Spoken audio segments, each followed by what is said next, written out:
IPL 2026-এর আগে রবিচন্দ্রন অশ্বিন রাজস্থান রয়্যালসের সম্ভাব্য playing 11 বেছে নিয়েছেন। এই খবরটি নিয়ে আজ আমরা বিস্তারিত আলোচনা করব। আইপিএলের নতুন সিজন শুরু হতে চলেছে এবং সব দল তাদের সেরা একাদশ গড়ার চেষ্টায় ব্যস্ত।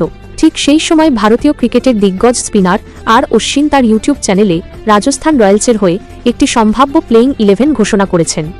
রাজস্থান রয়্যালস এবার নতুন অধিনায়ক রিয়ান পরাগের নেতৃত্বে খেলতে নামবে। গত মৌসুমের পর দলের অনেক পরিবর্তন হয়েছে।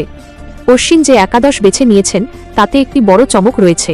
তিনি তুষার দেশপান্ডেকে জায়গা দেননি, অথচ রাজস্থান রয়্যালস তুষার দেশপান্ডেকে 6,50,00,000 টাকা খরচ করে দলে নিয়েছে। অশ্বিনের মতে দলের কাছে এত ভালো বিকল্প রয়েছে যে তুষারকে বাদ দিয়েও শক্তিশালী একাদশ করা সম্ভব। অশ্বিন তার ভিডিওতে বলেছেন যে তিনি আশা করছেন শিমরন হেটমায়ারকে টপ 4-এ ব্যাটিং করানো হবে। টি20 ওয়ার্ল্ড কাপ 2026-এ হেটমায়ার যেভাবে ব্যাটিং করেছেন তাতে তাকে ওপরের দিকে খেলানো উচিত। ফিনিশিংয়ের দায়িত্ব দেওয়া হবে ডোনোভান ফেরেরা এবং রবীন্দ্র জাদেজাকে। অশ্বিন বিশ্বাস করেন যে এই দুজন সেই দায়িত্ব সঠিকভাবে পালন করবেন। রাজস্থান রয়্যালসের কাছে প্রায় সব ধরনের খেলোয়াড় রয়েছে এবং প্লেইং 11-এ একাধিক বিকল্প উপলব্ধ। এবার আসুন অশ্বিনের বাছাই করা সম্ভাব্য প্লেইং 11-এর দিকে। ওপেনিংয়ে ভাইভব সূর্যবংশী এবং যশস্বী জয়সওয়াল। 3 নম্বরে অধিনায়ক রিয়ান পরাগ। 4 নম্বরে শিমরন হেটমায়ার। 5-এ ধ্রুব জুরেল। 6-এ শুভম দুবে। 7-এ ডোনোভান ফেরেরা।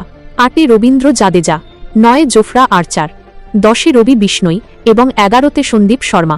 এই একাদশে মোট 3 জন বিদেশি খেলোয়াড় রয়েছেন: শিমরন হেটমায়ার, ডোনোভান ফেরেরা এবং জোফরা আর্চার। অশ্বিন বলেছেন যে বাকি বিদেশি পেসারদের যেমন নান্দ্রে বার্গার বা অ্যাডাম মিলনকে ইম্প্যাক্ট প্লেয়ার হিসেবে ব্যবহার করা যেতে পারে। এতে দলের ব্যাটিং গভীরতা বাড়বে এবং বোলিংয়েও ভারসাম্য থাকবে। ওপেনিং জুটি ভাইভব সূর্যবংশী এবং যশস্বী জয়সওয়াল, দুজনেই আক্রমণাত্মক ব্যাটসম্যান। ভাইভব গত মৌসুমে রেকর্ড ব্রেকিং পারফরম্যান্স করেছেন। যশস্বী জয়সওয়াল তো আইপিএলের এক সেরা ওপেনার।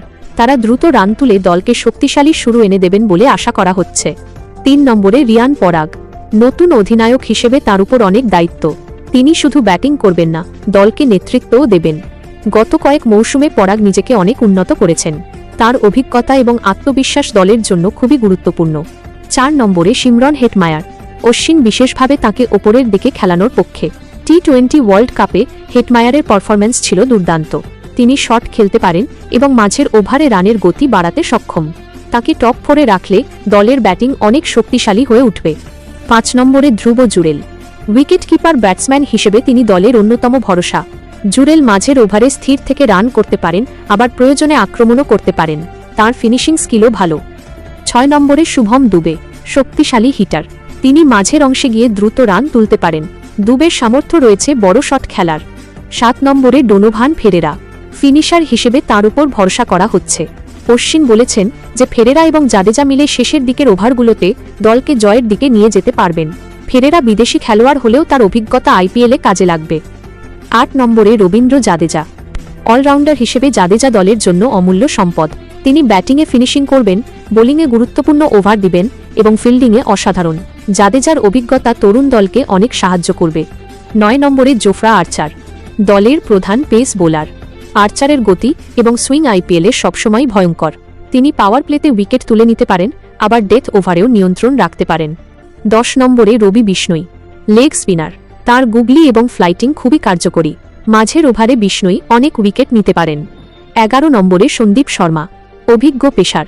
সন্দীপ সুইং করাতে পারেন এবং অর্থনৈতিক বোলিং করেন। তিনি নতুন বলে এবং পুরনো বলে দুইভাবেই কাজে লাগবেন। এই একাদশে ব্যাটিংয়ের গভীরতা লক্ষণীয়। ওপর থেকে নিচ পর্যন্ত প্রায় সবাই ব্যাটিং করতে পারেন। এতে করে যদি ওপরের দিকে কোনো উইকেট পড়ে তাহলেও দল চাপে পড়বে না। অশ্বিনের মতে রাজস্থানের কাছে অনেক বিকল্প রয়েছে, তাই বিভিন্ন ম্যাচ অনুযায়ী একাদশ পরিবর্তন করা যাবে। রাজস্থান রয়্যালস আইপিএল 2026-এর প্রথম ম্যাচ খেলবে 5 বারের চ্যাম্পিয়ন চেন্নাই সুপার কিংসের বিপক্ষে। ম্যাচটি হবে 30 মার্চ গুয়াহাটির বর্ষাপাড়া ক্রিকেট স্টেডিয়ামে। তারপর 4 এপ্রিল গুজরাট টাইটান্সের সাথে, 7 এপ্রিল মুম্বাই ইন্ডিয়ান্সের সাথে এবং 10 April defending champion royal Challengers বেঙ্গালুরুর বিপক্ষে খেলবে। অশ্বিন নিজে রাজস্থান রয়্যালসের হয়ে 2022 থেকে 24 সাল পর্যন্ত খেলেছেন, তাই দলের ভিতরের খবর এবং কৌশল সম্পর্কে তার ভালো ধারণা রয়েছে। তার এই সম্ভাব্য একাদশ অনেক ক্রিকেট প্রেমীদের মধ্যে আলোচনার জন্ম দিয়েছে। কেউ কেউ বলছেন যে তুষার দেশপান্ডেকে বাদ দেওয়াটা সঠিক হয়নি, কারণ তিনি ভালো ফর্মে রয়েছেন। আবার কেউ কেউ অশ্বিনের সাথে একমত যে দলের বর্তমান বোলিং অপশন যথেষ্ট শক্তিশালী। আইপিএল শুরুর আগে এই ধরনের আলোচনা খুবই স্বাভাবিক। দলগুলো নিজেদের সেরা কম্বিনেশন খুঁজে বের করছে। প্র্যাকটিস ম্যাচ এবং ট্রেনিং সেশনে খেলোয়াড়রা নিজেদের প্রমাণ করার সুযোগ পাচ্ছেন। রাজস্থান রয়্যালসও তাদের নতুন অধিনায়কের অধীনে একটি শক্তিশালী দল গড়ে তুলতে চাইছে। অশ্বিনের একাদশে যে 3 বিদেশি রয়েছেন তারা প্রত্যেকেই বিশেষজ্ঞ। হেটমায়ার ব্যাটিংয়ে, ফেরেরা ফিনিশিংয়ে এবং আর্চার বোলিংয়ে দলকে সাহায্য করবেন। ভারতীয় খেলোয়াড়দের মধ্যে তরুণ প্রতিভা যেমন ভাইভব এবং যশস্বী, অভিজ্ঞ খেলোয়াড় যেমন জাদেজা এবং সন্দীপ, সবাই মিলে একটি ভারসাম্যপূর্ণ দল গড়ে উঠেছে। রবি বিষ্ণইয়ের স্পিনের সাথে জাদেজার বাঁহাতি স্পিন মিলে মাঝের ওভারে প্রতিপক্ষকে চাপে ফেলতে পারবে। পেস অ্যাটাকে আর্চার এবং সন্দীপের সাথে যদি প্রয়োজনে অন্য কোনো বোলারকে ইম্প্যাক্ট হিসেবে আনা হয় তাহলে বোলিংয়ের গভীরতাও বাড়বে। ব্যাটিং অর্ডারে ফ্লেক্সিবিলিটি রাখা হয়েছে। অশ্বিন বলেছেন যে হেটমায়ার, জুরেল এবং পরাগ যে কোনো পজিশনে খেলতে পারেন। এতে করে ম্যাচের পরিস্থিতি অনুযায়ী অর্ডার পরিবর্তন করা যাবে। এটি আধুনিক টি-20 ক্রিকেটের একটি গুরুত্বপূর্ণ দিক। সার্বিকভাবে অশ্বিনের এই সম্ভাব্য একাদশ রাজস্থান রয়্যালসকে একটি প্রতিযোগিতামূলক দল হিসেবে তুলে ধরেছে।